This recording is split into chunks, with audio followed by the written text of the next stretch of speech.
সুস্থতা মহান সৃষ্টিকর্তার দেওয়া সর্বশ্রেষ্ঠ নিয়ামত, কিন্তু মানুষ ততক্ষণ পর্যন্ত সুস্থতার গুরুত্ব উপলব্ধি করে না যতক্ষণ পর্যন্ত সে নিজে অসুস্থ না হয়। আপনি বাইরে একটা ভুল পোশাক পরলে ক্ষতি হতে পারে সামান্য বা অল্প কিছু, কিন্তু ভুল খাদ্য যখন আপনার ভিতরে প্রবেশ করাবেন তখন সেটার ক্ষতি হবে ভয়াবহ। আরবান সিটিগুলো, এটার বাতাস মারাত্মকভাবে দূষিত, পানি আমাদের দূষিত, শব্দ দূষণের মধ্যে আমরা আছি।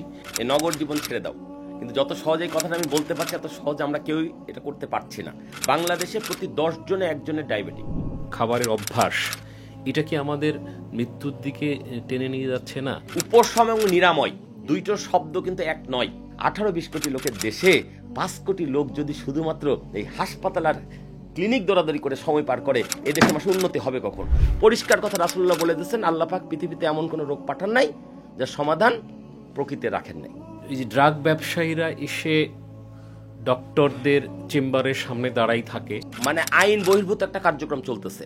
যেই ডাক্তারের চেম্বারের সামনে এই রকম ড্রাগস কোম্পানির লোকজন দাঁড়িয়ে থাকে এবং রুগী বের হওয়া মাত্র তার ছবি তোলার চেষ্টা করে, সেই ডাক্তারের প্রেসক্রিপশন ছিঁড়ে ফেলা উচিত। ঔষধ নীতিতে এটাই বলা ছিল যে ডাক্তাররা লিখবে হচ্ছে জেনেরিক নেম। কোনো ব্র্যান্ড কোম্পানি আপনাকে ওই প্রেসক্রিপশন করার জন্য কোনো কমিশন, ঘুষ, দালালি দেবে না। ওষুধ প্রশাসন আছে না, তারা ঔষধের নিম্নমানের ওষুধ মার্কেটিং করার অনুমতি দেবে কেন? ঘুমিয়ে ঘুমিয়ে যা পাচ্ছে তাই খাচ্ছে, যখন পাচ্ছে তখন খাচ্ছে, রাত 12টা 1টা, কোনো টাইম টেবিল নেই, খাচ্ছি আমরা। আমাদের খাদ্যাভ্যাসে 4টা ভুল। আমাদের খাদ্য নির্বাচন ঠিক নাই, খাদ্যের পরিমাণ ঠিক নাই, খাদ্যের টাইমিং ঠিক নাই, খাদ্য খাওয়ার ভঙ্গিমা ঠিক নাই। একটা সুস্থ মানুষ আমাকে প্রতিদিন প্রায় 11,000 লিটার অক্সিজেন ইনহেল করতে হয় সারাদিন 24 ঘন্টায়। সকল পুষ্টি খাদ্য হয়, সকল খাদ্য পুষ্টি নয়। রাজীব আহমেদ বাংলাদেশের অন্যতম বিক্রয় ব্যবস্থাপনা বিশেষজ্ঞ, লেখক এবং লজিক্যাল স্পিকার। তিনি 4টি স্বনামধন্য বহুজাতিক কোম্পানিতে 10 বছরের কর্মজীবন থেকে স্বেচ্ছায় ছুটি নিয়ে এখন মুক্ত বিক্রয় প্রশিক্ষক ও অনুপ্রেরণামূলক বক্তা হিসেবে কাজ করছেন। বিক্রয় কর্মীদের সুস্থতা নিয়ে অনেক দিক নির্দেশনা দিয়ে থাকেন তিনি, তাই মানুষ তাকে ভালোবেসে নাম দিয়েছে বিক্রয় বন্ধু। হাসফুড প্রেজেন্টস আগামীর পডকাস্টে আজ কথা বলবো বিক্রয় বন্ধু রাজীব আহমেদ স্যারের সাথে।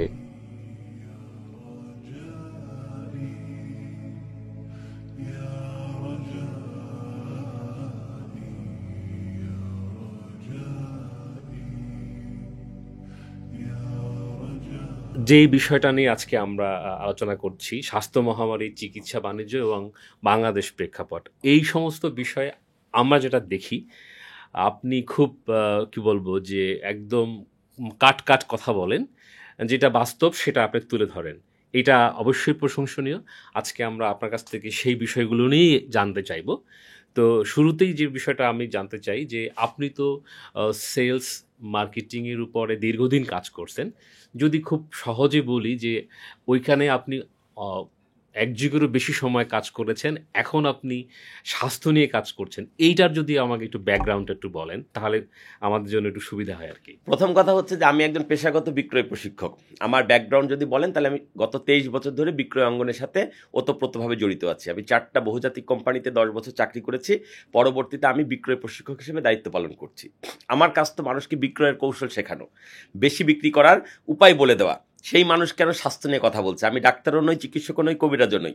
বিষয়টা হলো, আমি যখন আমার প্রশিক্ষণার্থীদেরকে, প্রশিক্ষণ সহযোদ্ধাদেরকে তাদের বিক্রয় দক্ষতা বৃদ্ধি নিয়ে কথা বলতে শুরু করলাম, তখন দেখলাম যে তাদের অধিকাংশ বিক্রয় পেশাজীবী অসুস্থতায় ভুগছে নানা রকম, এবং এই লোকগুলো ঝুঁকির মধ্যে আছে। তো তাদেরকে যদি আমি শুধুমাত্র বিক্রয় কৌশলই শিখাই যাই এবং তারা যদি শারীরিকভাবে সুস্থতার দিকে না থাকতে পারে, তাহলে এই দক্ষতা, যোগ্যতা তাদের কোনো কাজে আসবে না। এই প্রেক্ষাপটেই আমার মনে হলো তাদেরকে স্বাস্থ্য বিষয়ে সচেতন করা দরকার। ও আরেকটা কথা বলা দরকার যে ধাক্কা না খেলে মানুষ শেখে না। সুস্থতা মহান সৃষ্টিকর্তার দেওয়া সর্বশ্রেষ্ঠ নিয়ামত, কিন্তু মানুষ ততক্ষণ পর্যন্ত সুস্থতার গুরুত্ব উপলব্ধি করে না যতক্ষণ পর্যন্ত সে নিজে অসুস্থ না হয়। 2016 সালে আমি যখন প্রচণ্ড ব্যস্ততম পেশাগত দিন পার করছিলাম, হঠাৎ করে একদিন অসুস্থ হয়ে পড়ি। আসলে অসুস্থতা ওই দিন না, আরও আগে থেকে আমার ভিতরে গ্রো করছিল, যেটা আমি বুঝতে পারি নাই, এবং আমাকে জীবনে প্রথমবারের মতো হসপিটালে ভর্তি হতে হয়। আমি বাংলাদেশে একটা তথাকথিত 5 তারকা হাসপাতালে ভর্তি হই। মানে এমন প্রক্রিয়ার মধ্যে, আমি গিয়েছিলাম আউটডোরে, কিন্তু আমাকে এমন প্রক্রিয়ার মধ্যে ফেলে দেওয়া হলো যে আমাকে বলা হলো 1 রাত আপনি থাকবেন, আপনাকে কিছু চেক আপের পর আমরা রোগ আইডেন্টিফাই করব, কিন্তু সেটা বলে তখন পর্যন্ত অন্য সবার মতো আমারও বিশ্বাস ওইটা যে বড় জায়গায় গেলে, বড় হাসপাতালে গেলে সকল সমস্যার সমাধান হয়ে যায়। এবং তারা আমাকে একদিনের রুগী করে ভর্তি করে নিয়ে মোটামুটি 7-10 দিন পার করে দিলেন। প্রতি মুহূর্তে আমার বিলের মিটার ঘুরতেছে, মাগা রোগ নির্ণয় হচ্ছে না। 7ম দিনে আমি স্বেচ্ছায় আন্ডারটেকেন দিয়ে সেখান থেকে বেরিয়ে আসি এবং পরবর্তীতে সামহাও আরেক জায়গায় গিয়ে আমি আমার সমস্যার তাৎক্ষণিক সমাধান করতে সক্ষম হই। কিন্তু এইটা করতে গিয়ে আমাকে যে ধরনের ড্রাগসের আওতায় নিয়ে আসা হয়, বিভিন্ন চিকিৎসকরা যে ধরনের ড্রাগস দেন, সেটার প্রভাবে আমার শরীরে নানা রকম সাইড ইফেক্ট দেখা শুরু হয়ে যায় এবং একটার ঠেকা থেকে আরেকটা হয়ে যাচ্ছে এবং পরবর্তী সেটার দায়িত্ব তারা নিচ্ছে না, তারা আমাকে দোষারোপ করছে যে আপনার ভুলভাল হচ্ছে। এবং এক পর্যায়ে আমি সেই জিনিসগুলো থেকে বের হওয়ার জন্য মানে বাধ্য হয়ে তাদের কথা মতো কিছুটা পার করে সামহাও আমি সেখান থেকে বেরিয়ে আসি এবং আমি বলেছিলাম যে আমি নিতান্ত নিরুপায় হয়ে ঢুকেছি, আর কখনো আমি এই চিকিৎসা ব্যবসার ফাঁদে পা দেব না। এবং সেই থেকে আমার জীবনের এই পরিবর্তন, দৃষ্টিভঙ্গির পরিবর্তন, আমার প্রত্যেকটা প্রশিক্ষণ, আমি বিক্রয় প্রশিক্ষক হলেও প্রত্যেকটা প্রশিক্ষণে আমি স্বাস্থ্যের গুরুত্ব তুলে ধরি। আমার কাজ বিক্রয় শেখানো, বিক্রয় কৌশল শেখানো, কিন্তু আমি একটা কথাই বলি, সেলস ফিট তখনই, হেলথ ফিট তো সেলস হিট, হেলথ ফিট তো সেলস হিট। স্বাস্থ্য ঠিক নাই, কোনো কিছু ঠিক নাই। বাংলাদেশে এখন যে অবস্থার কথা আপনি বলছেন, প্রচণ্ড খারাপ অবস্থা। বাংলাদেশে প্রতি 10 জনে 1 জনের ডায়াবেটিক, এবং এটা নির্ণয় হচ্ছে কখন? মানুষ যখন কোনো রোগে আক্রান্ত হয়ে সমস্যায় পড়ে ডাক্তার চিকিৎসকদের কাছে যাচ্ছে, তখন তারা কমন টেস্ট হিসাবে কিছু টেস্ট দিচ্ছে। ওই টেস্টের মধ্যে যখন ব্লাড সুগার চেক করছে, দেখছে তার মাত্রাটা বেশি। কিন্তু এটা যদি এনআইডির মতো প্রত্যেকটা মানুষকে বাধ্যতামূলকভাবে আওতা আনা হয়, তাহলে দেখা যাবে প্রতি 3 জনে 1 জনের রক্তে শর্করার মাত্রা বেশি। ভয়াবহ একটা অবস্থা, আতঙ্ক তৈরিজনক একটা পরিস্থিতি। বাংলাদেশে আপনি যেমনটি বলছিলেন, বাংলাদেশে 10 লাখ লোক ক্যান্সার আক্রান্ত এবং প্রত্যেক বছর নতুন করে আর 2 লাখ লোক এই তালিকায় যুক্ত হচ্ছে, যেটাকে হিসাব করলে আপনি যেটা বলছেন ওই জায়গাতেই যাই। এটাতে আসবো আমরা রাজীব ভাই। তো আপনার এই গল্পটা শুনে খুব ভালো লাগলো যে আপনি অন্তত সেলসম্যানদের স্বাস্থ্যের কথা মানে চিন্তা করে আপনি এটা নিয়ে অনেক কাজ করছেন, যেহেতু আপনি নিজেও এক সময় সেলসে কাজ করেছেন এবং একেবারে ফিল্ড লেভেলে কাজ করেছেন, তাদের প্রয়োজনীয়তাটা আপনি বুঝতে পারছেন। তো আজকে আমাদের কথাটা হচ্ছে এই স্বাস্থ্যেরই যে একটা মহামারী অবস্থা আমাদের দেশে। তো এখন এই স্বাস্থ্যের মহামারীর সাথে কিন্তু প্রকৃতির কতগুলো বিষয় আছে, যেমন ধরেন আমাদের ঢাকার শহরে আমরা থাকি বা যে আরবান সিটিগুলো, এটার বাতাস মারাত্মকভাবে দূষিত, পানি আমাদের দূষিত, শব্দ দূষণের মধ্যে আমরা আছি। তো এখন আমাদের শরীরের ভিতরে তো কতগুলো মানে সহনশীলতা আছে, যে এই পরিমাণ সহনশীলতা আমাদের আমরা নিতে পারবো, তার অতিরিক্ত হলেই কিন্তু আমাদের ইমব্যালেন্স হয়ে যায়। সেক্ষেত্রে তো আমাদের এইখানে আমাদের কি করণীয় আছে আসলে, মানে আমাদের স্টেক হোল্ডার যারা আছেন তাদের আপনার মতে কি মনে হয়? আপনি যে কথা বলছেন এই প্রশ্নের একটা উত্তর, প্রকৃতির কাছে ফেরত যাও, এই নগর জীবন ছেড়ে দাও। কিন্তু যত সহজে এই কথাটা আমি বলতে পারছি, এত সহজে আমরা কেউই এটা করতে পারছি না। কারণ আপনি যদি বলেন আমি নগরের সকল দূষণ অব্যাহত রাখিব, আবার এই নগরের মধ্যে সুস্থ থাকিব, ইহা কোনোভাবেই সম্ভব নয়। ফিরতে হবে প্রকৃতির কাছে। সবচেয়ে বড় সমস্যা করছে আমরা আমাদের ভেতরে খাদ্য হিসাবে উল্টাপাল্টা ভুলভাল জিনিস ঢোকাচ্ছি। আপনি বাইরে একটা ভুল পোশাক পরলে ক্ষতি হতে পারে সামান্য বা অল্প কিছু, কিন্তু ভুল খাদ্য যখন আপনার ভিতরে প্রবেশ করাবেন, তখন সেটার ক্ষতি হবে ভয়াবহ। এবং সে কারণে তো এত রোগবালাই। আগেকার আমলের লোক এত রোগবালাই আক্রান্ত হতো না। আগেকার মানুষ দীর্ঘজীবী ছিল, দীর্ঘায়ু পেতেন। এখনকার লোক পাচ্ছে না, একটাই কারণ, সেটা হচ্ছে মানুষ ভুলভাল খাবার খেয়ে এবং ভুলভাল জীবনযাপন করে নিজের জীবনটাকে, নিজের জীবনী শক্তিকে ক্ষয় করে ফেলছে। সেখান থেকে বেরিয়ে না আসতে পারলে কোনো উপায় নাই। আপনার এই পয়েন্টটা নিয়ে একটু বলি যে আমাদের তো মানে খাবারের যে মেনু, হ্যাঁ, এই খাবারের মেনুগুলোর মধ্যে এখন দেখা যায় যে মানে লবণযুক্ত খাবার, টেস্টিং সল্ট, চিনি, চর্বিযুক্ত খাবার, ফাস্ট ফুড, ভাজা পোড়া, তারপরে ঝাল, খুব বেশি স্পাইসি ফুড, এইগুলো আমাদের সবার খুব এখন পছন্দের খাবার। কারো আবার বাইরের খাবার না খেলেই কিন্তু চলে না, ব্যাপারটা এরকম যে অফিস থেকে ফিরলে বা বাইরে গেলে না খেলে চোখের অনেকটা ক্ষুধা আছে। তো আসলে এই যে খাবার, এই যে খাবারের অভ্যাস, এটা কি আমাদের মৃত্যুর দিকে টেনে নিয়ে যাচ্ছে না? এবং তাহলে এখান থেকে বের হওয়ার উপায় কি আসলে আমাদের? আমি একটু নীতিগতভাবে দ্বিমত পোষণ করি। মৃত্যু হবে সৃষ্টিকর্তার সিদ্ধান্ত অনুযায়ী নির্ধারিত সময়ে। মৃত্যুর সাথে রোগকে পেঁচাইয়া চিকিৎসা ব্যবসায়ীরা যে ব্যবসাটা করছে, আমি তার সাথে সম্পূর্ণ দ্বিমত। রোগে মৃত্যু হয় না মানুষের, মৃত্যু হয় সৃষ্টিকর্তা নির্ধারিত সময়ে। কিন্তু বলতে পারি আমরা রোগে ভোগা যাবে না। জীবদ্দশায়, কথাটা এইভাবে আসতে হবে, ঠিক আছে? আপনি যে কথাটি বলছিলেন সেটা হচ্ছে যে মানুষ আজকাল বাইরে খাওয়ার অভ্যাস। একটা কথা পরিষ্কার শুনে রাখেন, মানুষ আজকাল শুধু বাইরে খাওয়ার অভ্যাস না, আজকে এই হোটেলে খাবো, কালকে ওই রেস্টুরেন্টে খাবো, পরশু অমুক জায়গার ওইটা খাবো, তমুক জায়গার এইটা খাবো, এই ঘুরে ঘুরে ঘুরে ঘুরে কোথায় কি খাবো এগুলো খুঁজে বেড়ায় মানুষ। মানুষ যত টাকা ব্যয় করবেন, যত সময় ব্যয় করবে এই খাবারগুলোর পিছনে, অখাদ্য কুখাদ্যের পিছনে, মানুষকে তার 10 গুণ টাকা খরচ করতে হবে চিকিৎসা ব্যবস্থার পিছনে এই রোগগুলো থেকে মুক্ত পাওয়ার জন্য, কিন্তু জীবনও তারা এই রোগগুলো থেকে মুক্তি পাবে না। সো যারা করতেছে তারা ভুল করতেছে, যারা করতেছে তারা নিজের জীবনের প্রতি সচেতন না, নিজের সাথে বেইমানি করতেছে, নিজের সাথে প্রতারণা করতেছে। একজন প্রতারক অন্যের সাথে প্রতারক করলে তাকে ঠেকাতে পারবেন, কেউ যখন নিজের ভিতরে ভুল খাবার ঢোকায়, নিজের সাথে প্রতারণা করে, তাকে আপনি ঠেকাবেন কিভাবে? সে প্রতারক এবং প্রতারণার ফসল, কুফল তাকে এই দুনিয়ার বুকে ভোগ করতে হবে। প্রকৃতি আমাদের জন্য উজাড় হয়ে সবকিছু দিচ্ছে, কিন্তু আমরা যখন প্রকৃতিকে ধ্বংস করছি এবং প্রকৃতির এই উজাড়ের কৃতজ্ঞতা স্বীকার করছে না, তখন প্রকৃতি কিন্তু তার প্রতিশোধ নেবে, কাউকে ছাড়বে না, প্রতিশোধে পড়বে। এই যে রোগ বালাইগুলো আসলে প্রকৃতির প্রতিশোধ, অন্য কিচ্ছু না। মানুষ যে ভুল করছে, ভুলের কর্মফল তাকে এই পর্যন্ত নিয়ে যাচ্ছে। মানুষ যদি এখান থেকে বেরোতে চায় তাহলে তাকে প্রাকৃতিক রীতিনীতির কাছে চলে যেতে হবে, ধর্মীয় অনুশীলনের কাছে ফেরত যেতে হবে। আমরা যত ধর্মীয় অনুশীলন আচার আচরণ থেকে দূরে সরে আসবো এবং প্রকৃতির বিরুদ্ধে কাজ করবো, আমরা তত বেশি রোগাক্রান্ত হব। আপনি যে কথাটা বললেন যে এই মৃত্যুর আগে মানুষ অসুস্থ হয়ে যাচ্ছে তার নির্দিষ্ট সময়, আরো চিকিৎসার মাধ্যমে সে আসলে যেটা বুঝলাম যে চিকিৎসার মাধ্যমে সে সাময়িক সুস্থ থাকছে।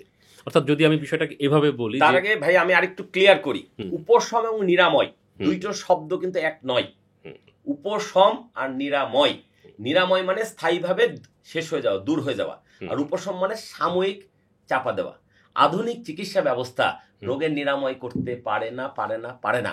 তারা রোগের উপশম ঘটাচ্ছে মাত্র। উপশম মানে সাময়িক রোগ চাপা দিচ্ছে না, রোগের লক্ষণকে চাপা দিচ্ছে। ওকে, এবং রোগের লক্ষণ চাপা দিয়ে মানুষকে বোকা বানাচ্ছে, এবং মানুষ মনে করছে আমার রক্তের মাত্রা আগের জায়গায় কমে গেছে, আমার উমুকটা হয়ে গেছে, আমি সুস্থ। কিন্তু এটা তো রোগ না, এটা রোগের লক্ষণ। তোমার ভুলভাল জীবনযাপনের কারণে তোমার রক্তের শর্করার মাত্রা বেড়ে যাচ্ছে, তুমি এটাকে ঠিক করতে হবে। ভুল খাবার খাওয়া বন্ধ করতে হবে। মানুষ আজকাল চাচ্ছে কি, ভুল খাবার আমি অব্যাহত রাখবো, ভুল জীবনযাপন অব্যাহত রাখবো, আবার টাকার জন্য সুস্থ হব। জীবনেও হবে না। তবে চিকিৎসা ব্যবসায়ীরা এই ব্যাপারটা ভালো মতো বুঝতে পেরেছে বলেই তারা মানুষের এই চাওয়াটাকে পুঁজি করে তাদের পকেট মানে ভরে ফেলছে। বাংলাদেশে এখন প্রত্যেক দিন 2.5 কোটি মানুষ, আই রিপিট, 2.5 কোটি মানুষ প্রতিদিন কোনো না কোনো রোগ অসুখ বালাইয়ের কারণে কোনো না কোনো চিকিৎসক, হাসপাতাল, ডাক্তার, ক্লিনিকে ছোটাছুটি করছে। এবং অসুস্থ মানুষ কখন হাসপাতালে দৌড়ায়? গুরুতর অসুস্থ হলে। তাহলে 2.5 কোটি মানুষ প্রত্যেক দিন গুরুতর অসুস্থ কোনো না কোনো রোগে, কোনো না কোনো সমস্যায়, আর 2.5 কোটি লোককে সাথে করে নিয়ে যাচ্ছে কমপক্ষে একজন লোক, কমপক্ষে একজন, 2 জন 3 জন 4 জন আছে। তাহলে 2.5 কোটি লোকের সাথে আরো 2.5 কোটি সুস্থ মানুষ হাসপাতালে যাচ্ছে, ক্লিনিকে যাচ্ছে, 5 কোটি লোক দৌড়াচ্ছে একেবারে এমন একটা লক্ষ্যের দিকে যেটার থেকে কোনো সমাধান নাই। 18-20 কোটি লোকের দেশে 5 কোটি লোক যদি শুধুমাত্র এই হাসপাতাল আর ক্লিনিক দৌড়াদৌড়ি করে সময় পার করে, এদেশে মানুষের উন্নতি হবে কখন? সংস্কার হবে কখন? দেশটা আগাবে কখন? বলেন আমাকে। আমরা তো আমাদের ভুলভাল জীবনযাপন করছি। চিকিৎসা ব্যবসায়ীর দোষ দিয়ে লাভ নাই, আমরা নিজের দোষে রোগী, আমরা নিজেরা তাদের কাছে যাচ্ছি। তারা কি আমাদেরকে বাড়ি থেকে ধরে নিয়ে যাচ্ছে? আপনি কেন তার কাছে যাবেন? 60-এর দশকে বাংলা সিনেমা দেখেন, রোগী অসুস্থ, ডাক্তার সাহেব তার বাসায় এসে চিকিৎসা দেবে, এটা তো স্বাভাবিক। আর এখন অসুস্থ রোগী সুস্থ ডাক্তারের চেম্বারে ঘন্টার পর ঘন্টা সিরিয়াল দিয়ে বসে থাকবে। ডাক্তারের যখন মন চায় তখন এসে তিনি রোগী দেখবেন, মন চাইলে দেখলেন, না দেখলে দেখবেন না। How funny! কেউ কিছু বলতেছে না, ডাক্তার সময় দিতেছে না, ডাক্তারের অ্যাটেন্ডেন্ট রোগীর সাথে দুর্ব্যবহার করতে, বাট রোগীটা কিন্তু অসুস্থ, ডাক্তার কিন্তু সুস্থ। সুস্থ ডাক্তার যাবে অসুস্থ রোগীর বাড়ি, উল্টাটা কেন হবে? ওয়াই? এর চাইতে বড় প্রতারণা সবার চোখের সামনে ঘটতেছে, কেউ কিছু বলতেছে না। এটা কি কোনো নিয়ম হতে পারে? এটা কোনো সিস্টেম হতে পারে? এটা কোনো সিস্টেমের পর্যায়ে পড়ে না। কেন যাবে রোগীর ডাক্তারের কাছে? ডাক্তার আসবে রোগীর কাছে। ভাই, বিষয়টা হচ্ছে কি, কিছু কিছু বিষয় ধরেন আপনি, আমি যদি একটু দ্বিমত পোষণ করতেও চাই, বলেন, অসুবিধা নেই, আমরা মুক্ত আলোচনা করছি। জি, ধরেন যে হ্যাঁ, রোগ তো মানুষের হচ্ছে বিভিন্নভাবে। এখন তারা যদি ডায়াগনস্টিক সেন্টারে না যায়, তাহলে রোগের নির্ণয়টা কিভাবে হবে? আপনি রোগের তার রক্তের সামনে বেশি জেনে এটা করবেনটা কি? তাহলে আপনি আপনার শরীরে ব্যথা নাই, রোগ নাই, বরং যাওয়ার কারণে অনেক রোগী হয়ে যাচ্ছে। আমি দিব্যে হাঁটতে পারছি, আমি আজকে হেঁটে সুস্থ শরীরে আপনার এই অনুষ্ঠান পর্যন্ত আসতে পেরেছি, দ্যাট মিনস আমি সুস্থ। আমাকে আপনি অসুস্থ প্রমাণ করার জন্য আপনার চেম্বারে নিয়ে যাচ্ছেন, নিয়ে গিয়ে আমার বলছে ব্লাড সুগার চেক কর, অমুক চেক কর, তুমুক চেক করেন, হ্যাঁ রোগী। এটা কি ধরনের কথা? পৃথিবীর প্রত্যেকটা মানুষের চেহারা আলাদা, রং আলাদা, গন্ধ আলাদা, বর্ণ আলাদা, খাদ্যাভ্যাস আলাদা, লাইফস্টাইল আলাদা, জিন আলাদা। সবারই রক্তের চাপ 80/120 সীমাবদ্ধ থাকবে? এটা কিভাবে সম্ভব? 79 হলেও ভুল, 121 হলেও ভুল। Is it possible?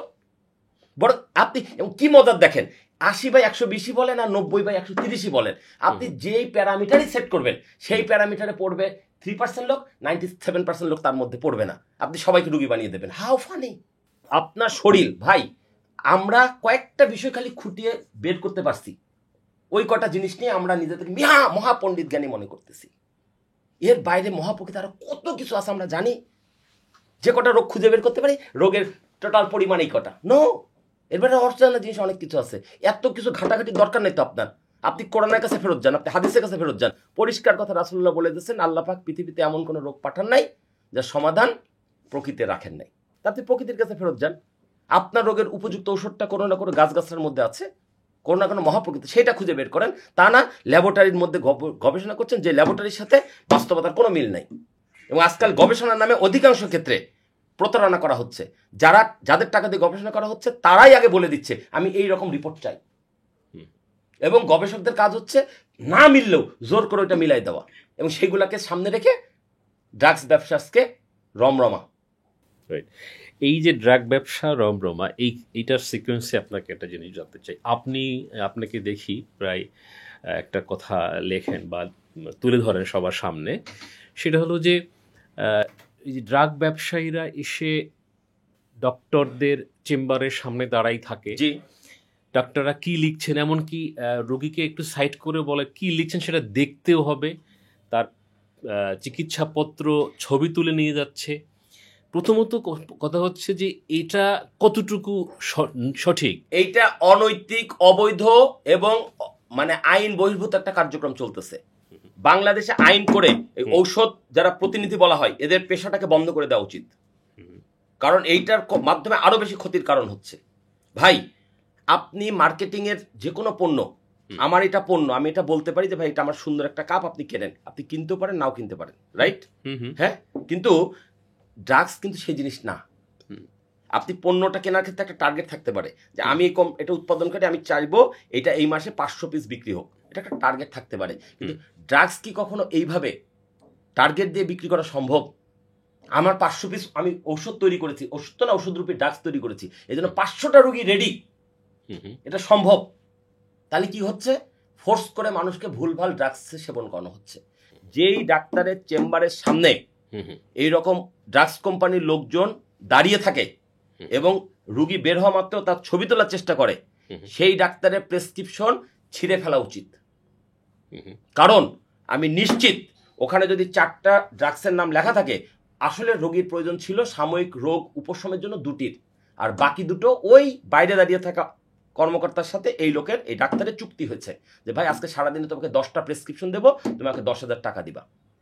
ওকে, তো যেখানে রুগীর প্রয়োজন নাই, শুধুমাত্র ওই কমিশনের চুক্তি শর্ত মেলানোর জন্য ওই প্রেসক্রিপশনে লেখা হচ্ছে, আবার যে টাকাটা দিচ্ছে ঘুষদাতা সেই ব্যাটাও বিশ্বাস করে নাকে, এই জন্য বাইরে দাঁড়িয়ে আবার ছবি তুলছে, দেখছে। কত বড় অনৈতিক, কত বড় একটা মানে বাটপাড়ি কাজ চলতেছে, আপনি একটু চিন্তা করে দেখেন। এবং তার চেয়ে গুরুত্বপূর্ণ পয়েন্ট হচ্ছে রোগের বিবরণ, এইটা তো গোপনীয় দলিল, এটা শুধুমাত্র রোগী জানবে এবং ডাক্তার জানবে, এটা আমার পার্সোনাল পার্সনের জানার, এবং ফার্মাসি যখন ওই ড্রাগসটা প্রদান করবে এই প্রেসক্রিপশনে তখন সে জানতে পারে, কিন্তু এর বাইরে তৃতীয় কোনো ব্যক্তির জানার কোনো নৈতিক অধিকার নাই। এই কাজটা যারা করছে তারা অন্যায় করছে, অবৈধ কাজ করছে, কিন্তু এটা প্রতিবাদ করার কেউ নাই। দুনিয়াটা এইভাবে এখন চালিয়ে নিচ্ছে না। এরা মানে একটা ভুল কাজ যদি আপনি 1000বার করে প্রমাণ করার চেষ্টা করেন এটাই ভুল, এটাই সঠিক, এটা তো হবে না ভাই। যদি আমাদের চোখ সরিয়ে দিলে আমরা মনে করি এটাই স্বাভাবিক, এটা স্বাভাবিক না, এটা অস্বাভাবিক একটা প্রক্রিয়া। শুরুটা করতে হবে কিভাবে আমরা এটাকে প্রোটেস্ট করবো? প্রোটেস্টটা খুব সিম্পল সিস্টেম। পৃথিবীর কোন দেশে কোন ডাক্তার প্রেসক্রিপশনে ওষুধের ব্র্যান্ড নেম লিখতে পারে না, জেনেরিক নাম লিখতে হয়। হ্যাঁ, জেনেরিক নেম, ওই জেনেরিক নেম লিখবে, ওই জেনেরিক নেম লেখা প্রেসক্রিপশন নিয়ে রোগী ফার্মাসিস্টে যাবে, ফার্মাসিস্ট ওই জেনেরিক নেমের যে একাধিক ব্র্যান্ডের ওষুধ আছে তার মধ্যে যে কোনো একটা ওষুধ তাকে দিবে, বা তার সাথে কথা বলবে যে এই ব্র্যান্ডেরটার দাম এত, এই ব্র্যান্ডের কোনটা আমি আপনি নেব, জেনেরিক নেমেই। এটা পৃথিবীর সব দেশের সিস্টেম, বাংলাদেশ একমাত্র দেশ যেখানে এই সিস্টেমটাকে অতি চালাকি করে চিকিৎসা ব্যবসায়ীরা এটাকে ঘুরিয়ে ফেলেছে। 80-র দশকে হোসেন মোহাম্মদ এরশাদের জাতীয় পার্টি যখন ক্ষমতায়, তখন বাংলাদেশের ঔষধ নীতি প্রণয়ন হয়। এই ঔষধ নীতি প্রণয়নের জন্য একটা কমিটি হয়। এই কমিটির মেম্বার হচ্ছেন দুইজন, একজন ফার্মাসিস্ট, একজন ডাক্তার। ডাক্তার হচ্ছেন গণস্বাস্থ্যের ডাক্তার জাফরুল্লাহ চৌধুরী, আর ফার্মাসিস্ট হচ্ছেন এখনকার বিখ্যাত ফরহাদ মাঝার। এই দুইজন মিলে ওনারা ঔষধ নীতি তৈরি করেন। সেই ঔষধ নীতিতে এটাই বলা ছিল যে ডাক্তাররা লিখবে হচ্ছে জেনেরিক নেম। ক্লিয়ার? কিন্তু এই দেশের চিকিৎসকরা দেখলেন যদি আমাকে জেনেরিক নেম লিখতে হয় তাহলে ড্রাগস কোম্পানির কাছ থেকে, ওষুধ কোম্পানির কাছ থেকে যে আমি বাড়তি সুবিধা পাচ্ছি সেইটা পাওয়া। কারণ আপনি যখন জেনেরিক নেম লিখে ছেড়ে দেবেন, কোনো কোম্পানির ব্র্যান্ড নেম উল্লেখ করবেন না, তখন তো ওই কোনো ব্র্যান্ড কোম্পানি আপনাকে ওই প্রেসক্রিপশন করার জন্য কোনো কমিশন ঘুষ দেবে না। তাহলে ওই দালালি পেতে হলে আমাকে ওষুধের ব্র্যান্ড নেম লিখতে হবে। এবং ওনারা এটা প্রতিবাদ করলেন অনৈতিকভাবে, নিজেদের ব্যবসায়িক স্বার্থে, রুগীর স্বার্থে না। জাফরুল্লাহ সাহেব এই জিনিসটা বললেন না, এটা হইতে হবে।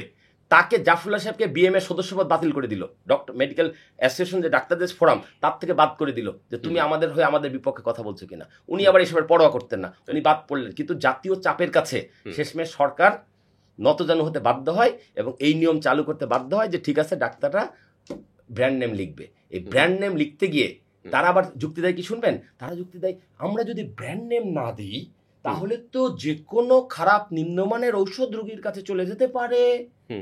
আচ্ছা, নিম্নমানের ঔষধ চলে যাবে কেন? তুমি নিম্নমানের ওষুধের মার্কেটিং করার অনুমতি দিবা কেন? আমার কথাটা বুঝতে পারছেন? ওষুধ প্রশাসন আছে না, তারা ঔষধের নিম্নমানের ওষুধ মার্কেটিং করার অনুমতি দেবে কেন? তাহলেই তো আপনার নিম্নমানের ওষুধ আসবে না, এনশিওর করা হয়ে গেল না। ঔষধ প্রশাসন নিম্নমানের কোম্পানিকে অনুমতি দেবে, উচ্চমানের কোম্পানিকে অনুমতি দেবে।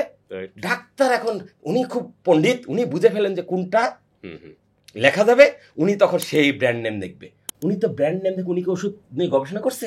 ল্যাবে গেছে না, উনি খালি দেখে কোন কোম্পানি তারা বেশি টাকা দেয়, সেই কোম্পানির নামটা লিখে দেয়। হাউ খেলা, হাউ ফানি। এইভাবেই চলছে বাংলাদেশের চিকিৎসা ব্যবস্থা। এভাবে চলতে থাকলে জীবনে রোগ ভালো হবে না, জীবনেও রুগী কমবে না, রুগীর সংখ্যা বাড়তেই থাকবে, রুগী নিয়ে ব্যবসা চলতেই থাকবে। এখান থেকে আমাদের বেরিয়ে আসতে হবে, মানে কয়েকটা জায়গায় একদম গলা টিপে ধরতে হবে যে আজকে থেকে প্রত্যেকটা প্রেসক্রিপশনে কোনো ব্র্যান্ড নেম লেখা বন্ধ, জেনেরিক নেম লেখো, তারপর যা হয় হবে। তাহলে দেখবেন একদম ব্যবসাটা লাইনে চলে আসবে। ঔষধ প্রতিনিধি বলে কোনো পদ থাকতে পারে না, এদের কোনো কাজ নাই। এরা একটা সময় কাজটা তৈরি হয়েছিল খুব ছোট্ট করে ডাক্তারদেরকে নতুন ওষুধ সম্পর্কে জানানোর জন্য, সেটাকে এখন এমন পর্যায়ে নিয়ে যাওয়া হয়েছে, এটা মানে আমি তো পরিষ্কার বলি, যারা নিজেরাই কাজটা করছে তারাও বোঝে যে তারা ভুল কাজ করছে। আমি বহু প্রতিনিধিকে চ্যালেঞ্জ করেছি, বুকে হাত দিয়ে বলেন আপনি কি এই পেশাটা, আপনার পেশাটা আপনার ছেলের জন্য উপযুক্ত মনে করেন? যদি করেন তাহলে আপনি ঠিক আছেন, আর আপনি যদি মনে করেন এটা ভুল, আপনার ছেলের জন্য এই পেশাটা উপযুক্ত না, তাহলে আপনি ভুল কাজ করছেন, আর কথা বলতে পারেন। আমরা আশা করি এটা নিয়ে অবশ্যই আমাদের যারা কাজ করেন নীতি নির্ধারকরা তারা এটা অবশ্যই দেখবেন, কারণ আমি যেটা বুঝি তারা কিচ্ছু করতে পারবেন না, দেখবেন না। আপনি এই কথা বলে খামোখাই গুলো পার করছেন কেন? আর আশাবাদী কথা বলছেন কেন? কিচ্ছু করতে পারবে না, সবাই বান্দা ড্রাগস কোম্পানির কাছে, চিকিৎসা ব্যবসায়ীদের বিলিয়ন বিলিয়ন ব্যবসার কাছে। আমি কিছুই না, আমি আপনি যে কোনো সময় নাই হয়ে যেতে পারি। যারা নীতি নির্ধারক তাদেরকে নাই করে দিতে পারে। এরা এতটাই শক্তিশালী গ্লোবালি, যে কোনো দেশের সরকার উল্টে ফেলার ক্ষমতা রাখে। এই যে রোগ হলো, ডক্টরের কাছে গেলাম বা আমরা তখন যে সমস্যাগুলো বললাম, বাট এর পিছনে শুরুতে আমরা যেটা দেখি যে আমাদের প্রায় 70% লোক হচ্ছে নন কগনিজিবল ডিজিজে মারা যাচ্ছে। তো এইটার হিস্ট্রিটা হচ্ছে এরকম যে 2009 সালে গিয়ে আমরা দেখেছি যে আইসিডিডির একটা রিপোর্টে যে ওখানে 30% লোক মারা যাচ্ছে নন কগনিজিবলে অসংক্রামক রোগে। এখন 21 সালে এসে আমরা দেখছি যেটা উল্টাই গেছে, ভাইস ভার্সা 70%, এবং এটা অনেক রিপোর্ট, পত্রপত্রিকার রিপোর্টে এখন পাওয়া যাবে। তো এইটা যে মানে এই যে মানে বেড়ে যাচ্ছে, বিশ্ব স্বাস্থ্য সংস্থা বলতেছে যে এটাকে যেভাবে হোক নিয়ন্ত্রণের মধ্যে আনতে হবে। তাহলে ওদের গাইডলাইন নিয়ন্ত্রণ, আর আমরা কি করছি, আমাদের চতুর্দিকে দেখা যাচ্ছে যে এইটা বাড়ানোর জন্য কিন্তু আমাদের পসরাগুলো বসছে। অর্থাৎ গলির মোড়ে মোড়ে নতুন নতুন ফাস্টফুডের শপ, নতুন নতুন রেস্টুরেন্ট। আপনাকে একটা কথা প্রায় বলেন, যত বেশি রেস্টুরেন্ট তত বেশি হসপিটাল। তো এইটা আসলে আমাদের, যারা আমরা ভোক্তা, যারা আমরা রোগী, তাদের এখানে ভূমিকাটা কি, তাদের স্টেপটা আসলে ভাই যার যার মুখের লাগাম টেনে ধরতে হবে। সোজা বাংলা কথা, আপনার মুখের লাগাম আপনি টেনে ধরেন, আমার মুখের লাগাম আমি টেনে ধরি, তাহলে দুনিয়ার আর কোনো কিছু আমার ভিতরে প্রবেশ করতে পারবে না। মুখ দিয়ে আপনার ভিতরে আপনি ভুল জিনিস প্রবেশ করাবেন আর আশা করবেন যে ডাক্তার আপনাকে ভালো করে দেবে, এটা কখনোই হবে না। আমাদের খাদ্যাভ্যাস এখন চরম খারাপ অবস্থার দিকে চলে গেছে। আমরা কিছুটা জেনে কিছুটা না জেনে আমরা চলে গেছি। আমাদের রোগবালা, এই যে আপনি বলছেন যে একসময় অসংক্রামক রোগে মৃত্যুর হার কম ছিল, বিভিন্ন অন্যান্য রোগে মৃত্যুর কারণ বেশি ছিল, এখন উল্টিয়ে গেছে। উল্টানোর একটাই কারণ, সেটা হচ্ছে মানুষ ভুলভাল খাবার, ভুলভাল জীবনযাপন অভ্যস্ত হয়ে উঠেছে। আমাদের খাদ্যাভ্যাসের 4টা ভুল। আমাদের খাদ্য নির্বাচন ঠিক নাই, খাদ্যের পরিমাণ ঠিক নাই, খাদ্যের টাইমিং ঠিক নাই, খাদ্য খাওয়ার ভঙ্গিমা ঠিক নাই। খাদ্য নির্বাচনের ভুল নাই মানে ভুল মানে মহান সৃষ্টিকর্তা পবিত্র কোরআনে একাধিক জায়গায় বলেছেন, আমি কোনো কিছু অহেতুক সৃষ্টি করি নাই। এই শুধু একটা আয়াত বুঝতে পারলে আপনি অনেক কিছু বুঝে যাবেন। আমি কোনো কিছু অহেতুক সৃষ্টি করি নাই মানে মহাপ্রকৃতিতে যা কিছু আছে সবকিছুরই কোনো কোনো প্রয়োজন আছে। স্বাদের বিচারে মানুষের জন্য আল্লাহ পাক খাবার তৈরি করেছেন 6 প্রকার: টক, ঝাল, মিষ্টি, নোনতা, তিতা, কষা। মহাপ্রকৃতি, রান্না করা খাবারের কথা বলছেন না, মহাপ্রকৃতিতে যে খাবার পাওয়া যায় 6 স্বাদের খাবার তৈরি করেছেন। আবার কোরআনে বলছেন যে আমি কোনো কিছু অহেতুক সৃষ্টি করি না। তাতে এটাই মিন করে যে মহান সৃষ্টিকর্তা আমাকে তৈরি করেছেন, তিনি জানেন এই দেহটাকে চালানোর জন্য কি ধরনের খাবার দরকার, সেই খাবার মহাপ্রকৃতি দিয়েও রেখেছেন। তাহলে আমাদের অবশ্যই অবশ্যই অবশ্যই 6 স্বাদের খাবার মিলিয়ে খাওয়া উচিত। আমরা কি তাই খাচ্ছি? আমরা খাবার খাচ্ছি মুখের মজাকে প্রাধান্য দিয়ে। আসলে খাবার খাওয়া উচিত পায়ুপথের আরামবোধকে প্রাধান্য দিয়ে। যেটা আপনি সকালবেলা হজম করে বাইট করতে পারবেন না, সেটা আপনার খাওয়া উচিত না। কিন্তু আমরা কি কেউ এই চিন্তা করি? আমরা সবাই খাওয়ার সময় যা পাই তাই মুখে ঢুকাই দিই। পরদিন সকাল আধা ঘন্টা কোথাকুতি করে বাইর হয় না। তা তুমি যেটা বাইট করতে পারতো সেটা খাইছো কেন? এই প্রশ্নের কোনো উত্তর নাই। খাইছি, পার হয়ে যাবে, মুখটা করবো তুমুকটা হয়ে যাবে। 6টা স্বাদের খাবার: টক, ঝাল, মিষ্টি, নোনতা, তিতা, কষা। টক খাবার টুকটাক আমরা খাই, লেবু জাতীয় খাবার খাই, আঙ্গুর খাই, কমলা খাই, হচ্ছে। ঝাল মরিচ দিয়ে রান্না হয়, ঝাল খাবার আমরা খাই। মিষ্টি, এটা তো মাশাআল্লাহ, বাকি সবগুলো জানা খাই, এটা একলে তা খাই, কিন্তু এটা হওয়া উচিত ছিল 6 ভাগের 1 ভাগ। নোনতা, লবণ দিয়ে খাবার রান্না হয়, অতএব আমরা লবণও খাচ্ছি বা নোনতা খাবারও খাচ্ছি। তিতা, কবি এখানে নীরব। আসলে কি আমরা করলা সে মতো খাচ্ছি? খাই না। আবার আমরা যদি খাইও, বাচ্চা কাচ্চাকে খাই না, আমার বাবু তিতা খেতে পারবেন না। আচ্ছা, আপনার বাবু আমার বাবু কি মঙ্গল গ্রহ থেকে পয়দা হয়েছে, না এই পৃথিবীরই প্রকৃতির সন্তান? তাহলে আমার শরীরে যে জিনিসটা প্রয়োজন আমার সন্তানের সেটা প্রয়োজন নাই।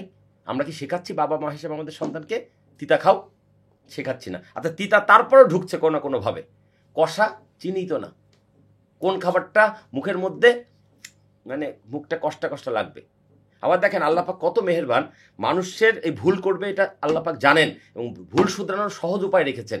এমন খাবারও প্রকৃতিতে আছে, এক খাবারের 6 স্বাদের সমন্বয়: টক, ঝাল, মিষ্টি, নোনতা, তিতা, কষা। যেমন আমলকি, আমরা কি আদৌ খাচ্ছি? তাহলে আমরা 6 স্বাদের সমন্বয় করব না, আবার আশা করব সুস্থ থাকবো, এটা তো হবে না। আল্লাপাক আপনাকে 80 বছর, 90 বছর, 100 বছর হায়াত দিয়েছেন, তাহলে 100 বছর চলার মতো সক্ষমতাকে আল্লাপাক দেন নাই? অবশ্যই দিয়েছেন। কিন্তু সেই কিডনি আমি 40 বছর নষ্ট করে ফেলছি, সেই হার্ট আমার 60 বছরের মাথায় গিয়ে ধুপধুপ করা শুরু করে দিচ্ছে, লিভার কিছুদিন পর ফ্যাটি লিভার হয়ে যাচ্ছে। এর জন্য কি আল্লাহ দায়ী, না আমার ভুলভাল জীবনযাপন দায়ী? কারণ আল্লাহ তো একটা সময়ের জন্য আপনাকে অবকাশ দিয়েছেন যে এই সময় তুমি যা ইচ্ছা তাই করতে পারবে, আমি কিচ্ছু বলবো না, দিন শেষে তোমার বিচার হবে। এই সময় আপনি ভুল করবেন আর আশা করবেন যে না আপনার ভুল হয়নি, এটা তো হবে না। আপনি চিন্তার ভুল আপনি তওবা করে পার করতে পারবেন, কর্মের ভুল পার করতে পারবেন, কিন্তু যেটা ভিতরে ঢুকিয়ে ফেলেছেন যে বিষ, সেই বিষ আপনার ভিতরে কি বিষক্রিয়া তৈরি করবে না? বিষ এমন একটা জিনিস, আপনি একসাথে 100 গ্রাম খেলে মারা যাবেন, কিন্তু প্রতিদিন 1 গ্রাম করে খেলে আপনি মরবেন না। কিন্তু তাই বলে কি ওই বিষ আপনার ভিতরে কাজ করছে না? অবশ্যই কুপ্রভাব ফেলতেছে। তখন আপনার কিডনি নষ্ট হয়ে যাচ্ছে, আপনার হার্ট নষ্ট হয়ে যাচ্ছে, ফুসফুস নষ্ট হয়ে যাচ্ছে, আপনি একবারে শ্বাস নিতে পারছেন না, কথা বলতে পারছেন না, সমস্যা তৈরি হচ্ছে। আমরা আমাদের নিজের দোষে রোগী। ক্যান্সারের যে ভয়াবহ পরিসংখ্যান আপনি এই আলোচনা শুরুতে তুলে ধরেছেন, এর জন্য তো কোনো ডাক্তার দায়ী না ভাই, ডাক্তারটা পরে, আগে আমি নিজে দায়ী। আমি ভুল খাবার খাবো। আপনি যে ফিগার দিচ্ছেন এর চেয়ে তো পরিস্থিতি ভয়াবহ। বাংলাদেশে এখন প্রতি 3 জনে একজনের ক্যান্সার হওয়ার আক্রান্ত হওয়ার সম্ভাবনা শুধুমাত্র ভুলভাল খাবার আর জীবনযাপনের দোষে। এবং যাই না ভিডিও কারা দেখবেন, তবে চিটাগাং অঞ্চলের অবস্থা আরো খারাপ। ওখানে প্রতি 2 জনে একজনের ক্যান্সার হওয়ার সম্ভাবনা, কারণ ওই এলাকার মানুষজনের মেজবানি খানা, কালা ভুনা খেয়েছি এবং শুটকি মাছ। শুটকি খারাপ ছিল না, শুটকি খুব ভালো খাবার। প্রকৃতির সিস্টেম হচ্ছে আল্লাপাক মানুষকে মাছ ধরে খাওয়ার অনুমতি দিয়েছেন, মানুষ মাছ ধরে খাবে, বেশিটা হলে সেটা সে রোদে শুকিয়ে রাখবে, পরে খাবে। এবং শুকিয়ে রাখা মাছ অনেক সময় মাছের চাইতে বেশি পুষ্টি ক্যারি করে। কিন্তু আজকাল যেটা করা হচ্ছে, ওই শুটকির বাণিজ্যিকরণ করতে গিয়ে শুরুতে বিষ মিশিয়ে দেওয়া হচ্ছে। এই বিষ মিশিয়ে দেওয়ার কারণে শুটকি খেতে গিয়ে আপনি বিষ খেয়ে ফেলছেন, তাহলে আপনার দিন শেষে উপকার হচ্ছে তো ক্ষতির কারণ বেশি হচ্ছে। এবং যারা শুটকি মাছ বেশি খায়, যারা কালাভুনা বেশি খায়, তাদের ক্যান্সার আক্রান্ত হওয়ার সম্ভাবনা বেশি। আপনি পরিসংখ্যান নেন, বাংলাদেশের সবচেয়ে বেশি ক্যান্সারের রোগী হচ্ছে চিটাগাং ওই অঞ্চলের, মানে কি বলে উপকূলীয় ওই অঞ্চলের লোকগুলা, কারণ তারা এই দুটো জিনিস বেশি খায়। তাই আমাদের খাদ্যাভ্যাস ঠিক না করে এই ডাক্তারের সমালোচনা যেটা আমরা একটা করছিলাম, চিকিৎসা ব্যবস্থা নিয়ে ভুল ত্রুটি ধরছিলাম, এগুলো করে লাভ নাই তো। সুযোগ পেলে কে না ব্যবসা করবে? চিকিৎসা ব্যবসা তো করবেই, তা তো বসে আছে ব্যবসা করার জন্য।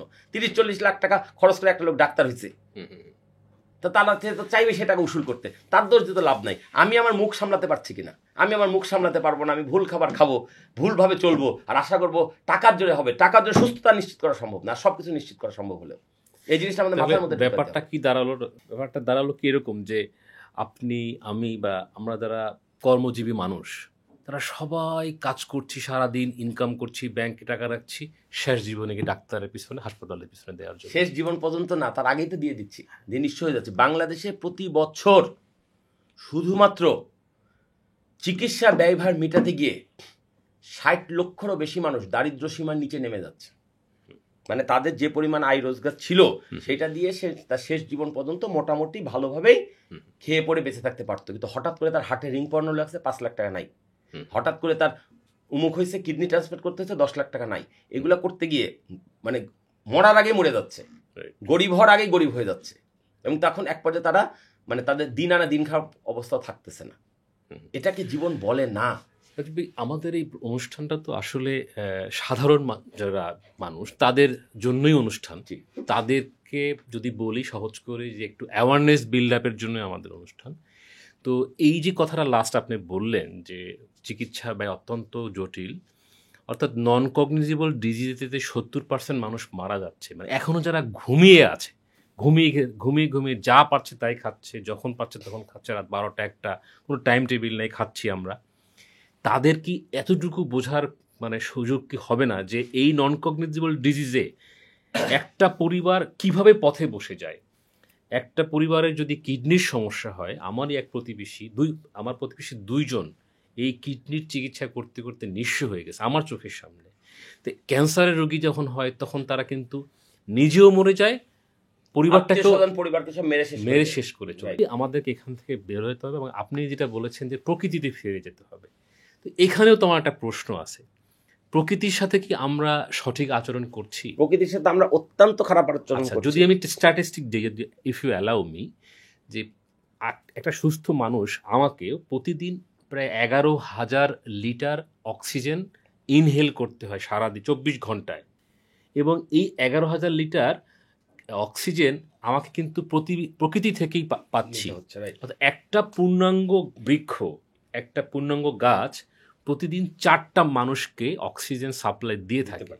তাহলে এই যে যদি আমি এটাকে একটা ব্যাংকের সাথে তুলনা করি, যে 11,000 টাকা প্রতিদিন আমি ইনক্যাশ করছি কোনো একটা ব্যাংক থেকে, এবং আমি 60-70 বছর বেঁচে আমি মরে গেলাম, ওই ব্যাংক আমার কাছে কত কোটি টাকা, কত হাজার কোটি টাকা পাবে। তাহলে প্রকৃতির কাছ থেকে আমি নিলাম, কিন্তু এমনও মানুষ আমাদের আছে যে জীবনে একটি বৃক্ষ পর্যন্ত রোপণ করে মরে যেতে পারে না। তাহলে সে প্রকৃতির কাছে কতটা ঋণী? তাহলে প্রকৃতি যদি এই ঋণ পরিশোধের জন্য কোনো ভয়াবহ কিছু নিয়ে আসে, তার জন্য কি আমরা দায়ী না? অবশ্যই আমরা দায়ী। আমরা প্রকৃতির সন্তান, প্রকৃতিতে যা উৎপাদিত হয় তাই খেয়ে বাঁচি। মৃত্যুর পরে কোথায় চলে যাব? প্রকৃতিতেই। আপনার আত্মীয় স্বজন বন্ধু বান্ধব কান্নাকাটি করবে আপনার মৃত্যুর সংবাদ শুনে, কিন্তু কেউ আপনার ডেড বডির দায়িত্ব নেবে না। ডেড বডির দায়িত্ব নেবে মাটি। তাহলে আমাদের মাটির সাথে বন্ধুত্বের সম্পর্ক তৈরি করা উচিত। পবিত্র কোরআনে একটা আয়াত আছে, তোমরা মাটির উপর দম্ভ ভরে হাঁটিও না, কারণ যতদিন আপনার শ্বাস প্রশ্বাস চালু আছে ততদিন আপনি মাটির উপরে, যেই মাত্র শ্বাস প্রশ্বাস চলে যাবে মাটি আপনার উপরে। এই জিনিসগুলো আমরা বুঝি না। আমরা মাটির সাথে শুধু শত্রুতা করছি না, মাটিকে বিষাক্ত বানিয়ে ফেলছি। ক্রমাগত রাসায়নিক সার, কীটনাশক দিয়ে প্রকৃতিকে ধ্বংস করে ফেলছি। কেমিক্যালের ভরসা আল্লাহ তাআলা দুনিয়া সৃষ্টি করেন নাই, এবং প্রকৃতিতে কোনো কেমিক্যাল দিয়ে খাদ্য উৎপাদন বাড়ানো সম্ভব নয়। আমি বহু কৃষিবিদকে চ্যালেঞ্জ করেছি যে আপনারা যে বলছেন উমুক ধানের জাত উৎপাদন করেছি, আগে 1 বিঘা জমিতে 7 মণ ধান হতো, এখন 30 মণ ধান হচ্ছে। মহা বাহাদুরি করছেন। আমাকে একটা প্রশ্নের উত্তর দেন তো, 7 মণ ধানে যে পরিমাণ পুষ্টি ছিল, আপনার 30 মণ ধানের পুষ্টি কি তার চেয়ে বেড়েছে? পরিমাণ বেড়েছে, ওজন বেড়েছে। তারা চুপ মেরে থাকে, কারণ তারা নিজেরা ওই প্রশ্নের উত্তর জানে না। একটা কথা মনে রাখবেন, সকল পুষ্টি খাদ্য হয়, সকল খাদ্য পুষ্টি নয়। আপনি ধানের উৎপাদন বাড়াইতে পারবেন, কিন্তু সেই উৎপাদিত ধানে পুষ্টির মোট মান তো বাড়ছে না ভাই। রিজিকের দায়িত্ব আল্লাহ পাক নিয়েছে। পৃথিবীতে এই মুহূর্তে বা প্রত্যেক মুহূর্তে যে কটা মানুষ যতগুলো জীবিত প্রাণী আছে তাদের খাদ্য হিসাবে যেটুকু জিনিসের প্রয়োজন সেটা প্রকৃতিতে এমনি ফলবে। মানুষ কৃষিকাজ ছেড়ে দিলেও ফলবে পরোক্ষভাবে, কিন্তু আমরা সবকিছুকে বাণিজ্যিকরণ করে ফেলেছি। আমরা মনে করছি এত কোটি মানুষ কি খেয়ে বাঁচবে, এদের জন্য বেশি উৎপাদন করাই লাগবে। বেশি উৎপাদন করতে গিয়ে মাটির উর্বর শক্তি নষ্ট করে ফেলছি। আপনি 10 বছরের ধান 1 বছর মানে বের করে নিলে তাতে কি বাকি 9 বছর না খেয়ে থাকবেন আপনি? প্রকৃতি কোথা থেকে দেবে? কত সার দেবেন, কত কীটনাশক দেবেন, কত কেমিক্যাল দেবেন? এবং আরো ভয়াবহ তথ্য জানেন, কীটনাশক দিয়ে যে আমরা পোকা বালয়নাশক দূর করি, দমন করি, এই ক্ষতিকর কীটনাশকের পোকামাকড়ের পরিমাণ হচ্ছে প্রকৃতিতে অনলি 3 to 5%, আর বাকি 95% উপকারী জীবাণু, অনুজীব। এগুলাকে আমরা ওই বিষ দিয়ে পুরো 100%কে মেরে ফেলছি। এই পুরাটাই তো একটা ভাওতাবাজির উপরে চলতেছে। এই ভাওতাবাজি থেকে বেরোতে না পারলে মানুষের মুক্তি নাই, এবং মানুষ এটাতে বেরোবে না। দিন শেষে মানুষ টাকার গরমে ছুটতেছে, কে কত টাকার মালিক হবে, কে কত সম্পদের মালিক হবে, যার একটিও সে কাফনের কাপড়ে কিন্তু পকেট থাকে না, যার একটিও সে কবর পর্যন্ত নিয়ে যেতে পারবে না। কার জন্য রেখে যাচ্ছে? বহু মানুষের উত্তরসূরিতে রাখতে যেতে পারছে না। প্রকৃতিতে প্রত্যেকটা প্রাণী 3টা কাজে ফোকাস: নিজের খাদ্য সংগ্রহ, নিজের নিরাপত্তা, নিজের বংশবিস্তার। আর এই 3 সূচকে মানব সভ্যতার অবস্থা এখন মানে নড়বড়ে। মানুষের খাদ্যের ঠিক নাই। মানুষের অধিকাংশ মানুষের নবদম্পতির এখন বাচ্চা কাচ্চা হচ্ছে না, হলেও 1125টা প্রতিবন্ধী বাচ্চা তৈরি হচ্ছে এই বাংলার মাটিতেই। এবং তাদের লাইফস্টাইল, নিরাপত্তা কোনো কিছু ঠিক নাই। এমন একটা দিন আসবে ঢাকা শহরে শত শত ফ্ল্যাট খালি পড়ে থাকবে, ফ্ল্যাটের মালিক থাকবে কিন্তু তার কোনো সন্তান থাকবে না যে ওই বাড়িতে বসবাস করবে, বা যদি করেও প্রতিবন্ধী বাচ্চা। বাবা তার ব্যাংকে 1000 কোটি টাকা রেখে গেছে, বাচ্চা প্রতিবন্ধী, তার ক্ষমতা নাই চেকটাকে লিখে ওই টাকা ইনক্যাশ করে নিজের জীবনে বা কারোর জন্য ব্যয় করা। আমার কথাগুলো শুনতে আমাকে খারাপ লাগতে পারে, কিন্তু আমি যা বলছি আজ থেকে 50 বছর পরে এই বাংলার মাটিতে ঘটবে, যদি আমরা এই ভুলভাল জীবন থেকে এখন বেরিয়ে না আসি। আজকে আমার কথাগুলো অনেকেরই ভালো লাগবে না, অনেকের মনে হয় এই লোক বেশি বোঝে, এই লোক বেশি পাগলামো করতেছে, কিন্তু আমি যা বলতেছি এটাই ঘটবে। আমরা যদি ভুলভাল লাইফস্টাইল থেকে বেরিয়ে না আসি, খাদ্যাভ্যাস সংশোধন না করি, তাহলে একসময় মানব সভ্যতার বংশবিস্তার আটকে যাবে এবং এক পর্যায়ে মানুষ পাবেন না দুনিয়াতে পণ্য বিক্রি করা। ভুলভাল খাদ্যর ক্ষেত্রে যদি আমি বলি, আমি সর্বশেষ আপনাকে এইটা জিনিস জানতে চাই, আমরা যে খাবারগুলো খাচ্ছি এখান থেকে আমাদের রক্ত তৈরি হয়, জি, এখান থেকে আমাদের সেল তৈরি হয়। কি খাবার খাচ্ছি? ধরেন আমাদের যে দুধ খাচ্ছি, অ্যান্টিবায়োটিক যুক্ত দুধ, যে অর্থাৎ ওই গরু কিন্তু দুধ উৎপাদনের মেশিন নয়। আমি আসছি, ঘাস খাবে সে স্বাভাবিক নিয়মে যেটুকু দুধ হবে আসবে। আমরা কিন্তু সেটাকে অ্যান্টিবায়োটিক দিয়ে, নানা কেমিক্যাল দিয়ে তাকে দুধ উৎপাদনের মেশিনে পরিণত করেছি, প্রকৃতির উপর অত্যাচার চালাচ্ছি, এর কুফল মানুষকেই ভোগ করতে হবে। জি বলেন। তো এই যে মাছ খাচ্ছি, চাষ করা মাছ, বড় বড় সাইজের মাছ, বড় বড় সাইজের ফল, বড় বড় সাইজের মুরগি, ব্রয়লার মুরগি, এই যে বিভিন্ন স্ট্যাটিস্টিক্সে আসতেছে, এগুলোর খাদ্যের মধ্যে ইনবিল্ড অ্যান্টিবায়োটিক থাকে। হয়তো 2টা কোম্পানি আছে যারা এখন ওটার বাইরে তৈরি করছে, ইট ইজ এক্সপেন্সিভ। মাছ, মাংস, দুধ, ডিম সবগুলোতে অ্যান্টিবায়োটিক।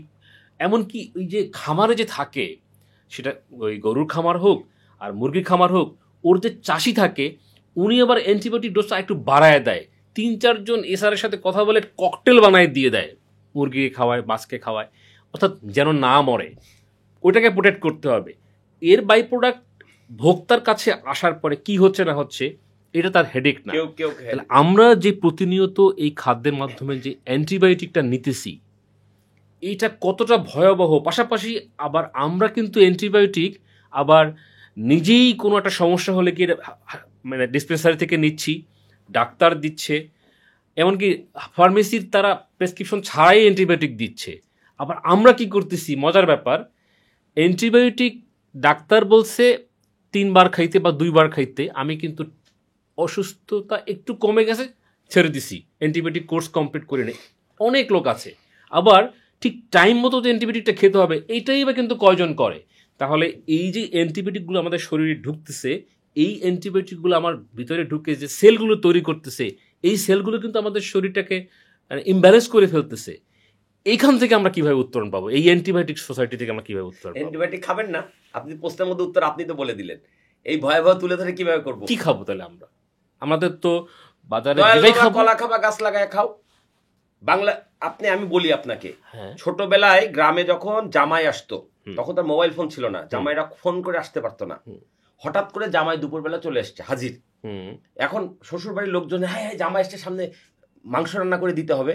তাদের প্রত্যেকের বাড়িতে হাঁস মুরগি পালতো, কিন্তু হাঁস মুরগি তো সকালবেলা ছাইড়া দিছে, এখন এগুলো তো ঘুরে বেড়াচ্ছে, আবার সন্ধ্যায় ধরা দেবে। রাইট। হ্যাঁ, তাহলে এখন জামাইকে তো খাওয়াতে হবে। তখন গ্রামের সব পিচ্চি পোলাপান গুলাকে নামায় দেয়, যে পারিস একটা মুরগি ধরে নিয়ে আয়, জামাইয়ের সামনে অন্তত দিতে হবে। সারা গ্রামের পোলাপান দৌড়ায়, একটা মুরগি ধরতে পারে না। তার মানে মুরগিগুলা কতটা প্রাকৃতিকভাবে স্টেমিনা যুক্ত। আর এখনকার আপনি যে পোল্ট্রি খাবারে যে মুরগিগুলো বিক্রি হয়, ওটার উপরে একটাকে জবাই করছে, ওটা দেখেও তাকায় কিছুই বোঝে না। যদি মুরগির মানসিক স্বাস্থ্য পরীক্ষা করা যেত, তাহলে আমি চ্যালেঞ্জ দিলাম, প্রত্যেকটা মুরগি পাগল। বাজারে যত মুরগি বিক্রি হচ্ছে, প্রত্যেকটা মুরগি মানসিক স্বাস্থ্য, মুরগির মানুষের পাগল না সুস্থ এটা বের করার কিছু ক্রাইটেরিয়া আছে। মুরগির তো এটা যাচাই করার পথ নাই। যদি যাচাই করেন প্রত্যেকটা মুরগি পাগল। পাগল কিন্তু সে ছিল না, মানুষ তাকে পাগল বানাই দিছে। পাগল মুরগি খাইয়া, আর যেই আপনার বাচ্চা এই মুরগির চিকেন ফ্রাই খাওয়ায়া আপনার বাচ্চার তো এটাই হবে, এর বাইরে কি হবে? আপনার বাচ্চা দৌড়াইতে পারে না, হাঁটতে পারে না, কেন করছে? কারণ ওটা তো ওই ব্রয়লার মুরগি আপনি খাওয়াইছেন। এটা খাওয়ানো যাবে না তো ভাই। মুরগি ছোটবেলা বাচ্চা নিয়ে মেশিনে ঘষে তার ঠোঁট কেটে দেয়, ছোট বাচ্চা মুরগি ঠোঁট কেটে দিলে ও যখন খাবার খুঁটে খেতে চায়, তখন ওই খাবারটা মুখ দিয়ে পড়ে যায়। দুইটা খাবারের দানা তুললে কষ্ট করে একটা খেতে পারে, একটা খেতে পারে না। মানে মানুষ তার নিজের স্বার্থে জি জি কত রকম অত্যাচার করতেছে পশু পাখি প্রকৃতির উপরে। মানুষকে আল্লাহ পাক তার কর্মের জন্য মানে জান্নাতে পাঠাবে, জাহান্নাম পাঠাবে, শুধু এইটুকুর জন্য যদি বিচার করে আলাদা করে, একটা লোক জান্নাতে যাবে না, একটা লোক জান্নাতে যাবে না, ধার্মিক লোকটাও জান্নাতে যাবে না। কারণ তুমি ওই ব্রয়লার মুরগি কিনে খেয়ে তুমি ওই ব্রয়লার মুরগির ব্যবসাকে চাঙ্গা করার জন্য পরোক্ষভাবে অবদান রেখেছো, তুমিও পাপী। অর্থাৎ আমাদেরকে খাবার নির্বাচন করার ক্ষেত্রে আমাদেরকে ওই সমস্ত খাবার খুঁজে খুঁজে খেতে হবে, যে সমস্ত মুরগি, গরু, ছাগল তারা খুঁজে খুঁজে তাদের খাবারগুলো এক্স্যাক্টলি সেই ধানের চাল খেতে হবে যেটা বিলের মধ্যে হয়, যেখানে সার দেওয়ার কোনো উপায় নাই। বিলের প্রত্যেকদিন পানির উত্থান পতনের সাথে ধানের গাছ লম্বা হইতে হইতে হইতে হইতে বেড়ে ওঠে, নিজেকে সংগ্রাম করে টিকিয়ে রাখে। কেউ পারে কেউ পারে না, যেটা হারিয়ে যায় তো হারিয়ে যায়। যেটা আদিম যুগে যেভাবে সবাই খাইতো, ওইভাবে যদি আপনি খুঁজে খেতে খুঁজে পারেন, খাইতো, তাহলে আপনি আপনার হায়াত যে পর্যন্ত আছে সে পর্যন্ত আপনি সুস্থভাবে থাকবেন। এছাড়া অনেক ধন্যবাদ রাজীব ভাই, আপনার কাছে অনেক কিছু শিখলাম, আপনি জানলাম। আশা করি আমাদের যারা দর্শক আছেন তারাও আজকে আমাদের এই ছোট্ট আলোচনা থেকে, ছোট্ট প্রয়াস থেকে, আগামীর এই প্রয়াস থেকে, এই যে আগামীর প্রকৃতি, খাদ্য এবং জীবন এর সম্পর্কে আপনারা কিছুটা হলেও জানতে পারলেন। আমাদের সাথে থাকবেন, আমাদের সবার জন্য দোয়া রাখবেন, ভালো থাকবেন। ধন্যবাদ আপনাকে। ধন্যবাদ। জি।